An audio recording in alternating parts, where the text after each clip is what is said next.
Bonjour, je suis Monica Gibson et voici le calendrier économique où nous analysons les moteurs potentiels du marché des changes jeudi, le 18 juin. La Suisse doit publier sa balance commerciale à 6 heures du matin. L'excédent a fortement augmenté en avril, mais on prévoit une correction dans le communiqué de presse de mai. La Banque nationale suisse doit publier son évaluation de la politique monétaire de haute importance à 7h30 et les traders apprendront la dernière décision sur les taux d'intérêt et les prévisions d'inflation conditionnelle à moyen terme. Un autre rapport très surveillé est programmé 1 heure plus tard. Il s'agit des ventes au détail britanniques pour mai.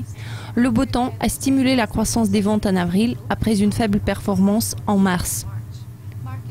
Le flux de nouvelles secouant les marchés se poursuit à 12h30 GMT par un moteur potentiel du billet vert, l'IPC américain pour mai.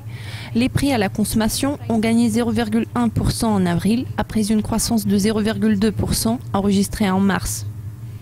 Les demandes d'assurance chômage américaines seront également publiées à la même heure. Le communiqué précédent a montré la hausse des demandes initiales de 2000 pendant la semaine se terminant le 6 juin, mais elle reste à leur plus bas historique. Quelques autres rapports concernant l'économie américaine concluent l'ordre du jour à 14h GMT et l'enquête de la Fed de Philadelphie pour juin est l'un d'entre eux.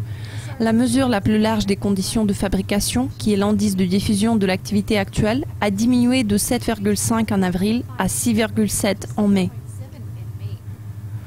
Les indicateurs avancés pour mai sont également prévus à cette heure-ci. L'indicateur avancé a augmenté de 0,7% en avril à 122,3 après la hausse de 0,4% en mars. Cela conclut le calendrier économique de jeudi. Nous reviendrons demain avec le prochain aperçu des événements clés de vendredi. Et pour l'instant, au revoir.